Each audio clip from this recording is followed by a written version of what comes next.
All right, let's continue on with our infinite limits. Let's see how we can use direct substitution to tell if we have an infinite limit. Well, remember when we do direct substitution, we can just plug in these numbers. When we plug in here, we get 1 minus 3 over 1 minus 1, which is negative 2 over 0. This is not indeterminate. I don't know why I'm writing this all big. Determinant. Because it's not 0 over 0. If we end up with, when we do direct substitution, if we end up with just the top being not 0 and the bottom being 0, we can tell that this is an infinite limit. Now, we still need to check the limit from the left and the limit from the right. The limit as x approaches 1 from the left, from I guess I'll start with the left, is going to be, well, this number is going to be still about negative 2. But when we approach from the left, a number just smaller than 1, minus 1 is going to be a negative. So a negative divided by a negative, it's going to go to positive infinity. But if I go from from the right, if I put a number just slightly bigger than 1, the top one will still go to negative 2. But now we'll have like 1.001 minus 1, and it'll be like a positive number very close to 0. And a negative divided by a positive is a negative. And so this just does not exist. And we don't need to worry about whether there is a negative or not. All right, how about this one? Is there an infinite limit here? Go ahead and try it. The answer is no, there's no infinite limit, because when we do direct substitution, we get 1 over 16. And that just is the limit. It's not divided by 0, and so there's no infinite limit. On the other hand, if this had been x goes to negative 2, there would have been an infinite limit, because we would have gotten a negative divided by, or we would have gotten negative 3 divided by 0. So try some on your own. What is the limit here? Remember, if it does not exist, you want to see, is it from both sides or just one side? And let's see. So when we plug in 2, we get negative 1 over 0. This is an infinite limit. We need to see if it's infinity or does not exist, or negative infinity. So we're going to do the limit as x approaches 2 from the left. And we're going to get, as we plug in 2 from the left, we will get negative 1 over, if we put a number just smaller than 2, we'll get a negative out. And so this will go, a negative divided by a negative is positive infinity. And when we plug in a number that's just bigger than 2, we'll still get negative 1 on top. But now we will get a positive 0. Like, this is like 0 minus and 0 plus. And so this goes to negative infinity. And so this overall limit does not exist because the two infinities are not going in the same direction. Let's try this one. When we plug in 1, again, we can see it's going to 0. But this time when we do direct substitution, we get 1 minus 1 is 0. 2 times 0 is 0, and now this is an indeterminate. So maybe this one will not have an asymptote. What technique should we use here? We should use factor and cancel, because it looks like we can factor the top. And so I'm going to rewrite this as the limit as x goes to 1, and I'm going to factor out an x here.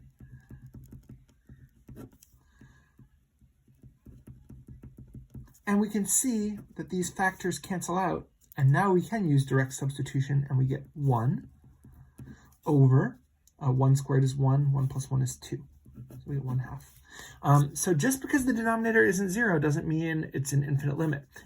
Remember, if it's 0 over 0, that's an indeterminate form, and we want to use one of our limits. What about just a one-sided limit? As x approaches 4 from the right side, well, the top will still be 16, and the bottom will be a number just slightly bigger than 16, minus 16, and so we'll get a positive number that's just slightly bigger than 0. I'm going to write it as 0 plus. And so this will equal positive infinity, because it's a positive divided by a positive, which is a positive. And so we know that the limit is infinity, which is a form of does not exist, but we can be specific here. Okay, this is going back to, well, this is just a different kind of limit. These are two special limits that need to be memorized, and I want to show you where they come from first. This first one, we can try using direct substitution. Sine of 0, we should know is, if we use a unit circle, sine of 0 is 0. And as we plug in 0, we get 0 there. And so this is an indeterminate limit. This you cannot do algebraically, but there's a cool theorem called the squeeze theorem. And the idea is, and I'm not going to tell you how I chose these, it comes from the areas of some triangles. The idea is if we graph the number 1, the function sine of x over x, which is what we want, and cosine of x, you will see that 1 is on top, sine of x, I guess I can make it graph in order, and then it'll, like, I'll put plus 0 here, and that way it'll graph them all again. You can see the order. First is 1, then sine of x over x, and then cosine of x. And we can see that sine of x over x is between 1 and cosine of x. But as you get closer and closer to 0, the limit as x goes to 0, so here's the idea. So cosine of x is less than sine of x over x, which is less than 1, less than or equal to, I should say. The limit as x goes to 0 of cosine of x, we can do it by direct substitution, is 1.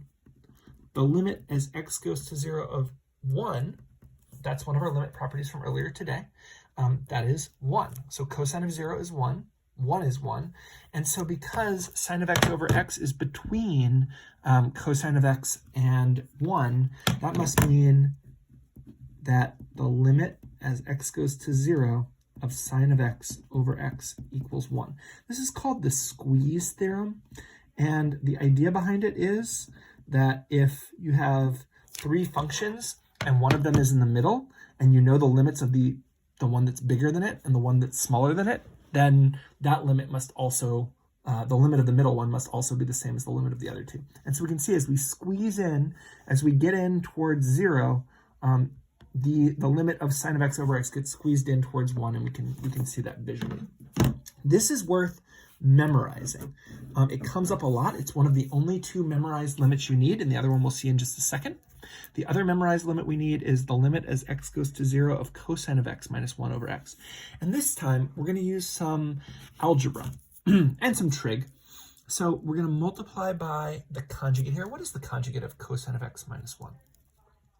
It's cosine of x plus 1, and this might be a technique I hope you learned last year in trig when you were doing trig proofs, that if you have something like this, we can multiply by the conjugate. And the reason this is helpful, I'm going to write as limit as x goes to 0 of, this is a difference of 2 squares, so it'll be cosine squared of x minus 1, and I'm going to leave these factored, x times cosine of x plus 1.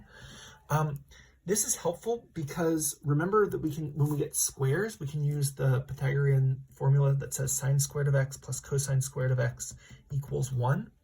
And so we can rearrange this to get cosine squared of x minus 1 equals negative sine squared of x. So I just move the sine squared to the other side and move the 1 to the other side. And so this is going to be the same as negative sine squared of x over x times cosine of x minus plus 1, sorry. And this is nice because now we can use our properties of limits. We have this limit of all these things multiplying and dividing, and I'm going to rewrite it as 2 separate limits. Sine of x squared, negative sine of x squared is sine of x times negative sine of x. That gives us negative sine of x squared. And I'm going to split this up into sine of x times a different limit, negative sine of x, over, and in the denominator, I'm going to split the denominator up into x times cosine of x plus 1. So when I multiply these 2 together, I get this big limit, right? But I split it up into 2 separate limits. And the reason I did that is because now we can use our memorized limit from before, that this is equal to 1. And over here, we can do direct substitution. Sine of 0 is 0, so we get negative 0, which is 0. Cosine of 0 is 1, and 1 plus 1 is 2. And so we get 1 times 0, which is 0. So this limit, let me write it here clearly. The limit as x goes to 0 of cosine of x minus 1 over x is equal to 0. So this is important, and this is important. These 2 should be memorized. And now it's pretty easy to do a bunch of other ones. Like, what about this one? Well, this isn't cosine of x minus 1, but this is the same as we can factor out a negative, and remember constants can be factored outside the limit. So this is negative limit as x goes to 0 of cosine of x minus 1. I factored out the negative 1 over x, and this limit is 0. So negative of 0 is 0. In fact, we can do a whole bunch of other trig limits. Anytime you see trig limits, you should be like, aha, I need to use trig properties to rearrange this to either being sine of x over x or cosine of x minus 1. Let's look at how this comes up here. I don't see sine of x or cosine of x, but you should recognize that tangent of x is what ratio from pre-calculus. We should see that this is sine of x over cosine of x. That's something we should know from pre-calculus, divided by x.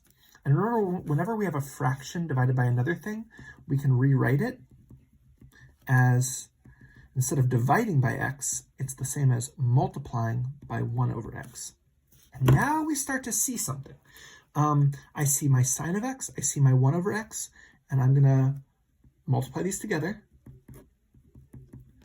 And then I'm going to use properties of limits to split them up. I hope you can see this is our key thing here. So I'm going to split it into two separate limits using properties. So sine of x over x times limit as x goes to 0 of 1 over cosine of x. Sine of x times 1 is sine of x times cosine of x is x cosine of x. And this is a memorized limit. What is this limit equal to? It's 1. And this we can do direct substitution. Cosine of 0 is 1. I hope we know our unit circle. Cosine of 0 is 1. And so 1 over 1 is 1. So 1 times 1 is 1. Okay? Why don't you kind of look and see what we have here. It's the same idea. I see sine of x over tangent of x. Well, what am I going to do? I'm going to change tangent of x into sine of x over cosine of x. So this is sine of x over sine of x over cosine of x. And that's the same as multiplying, dividing is the same as multiplying by the reciprocal. So we can switch sine of x, cosine of x into cosine of x over sine of x. Here, cosine of x is getting multiplied and divided by the same thing, so those can cancel out. And so this is just the limit as x goes to 0 of cosine of x, and we can do direct substitution and get 1. All right, last one here. What should we recognize? Well, there's actually two easy ways to do this one. One way is to factor this, one way is we could try to factor this. This is 1 minus cosine of h times 1 minus cosine of h because it's squared over h. And then what should I notice? Well, this was this one from up above. I can split this into two limits. Limit as h goes to 0 of 1 minus cosine of h over h times limit as h goes to 0 of just 1 minus cosine of h.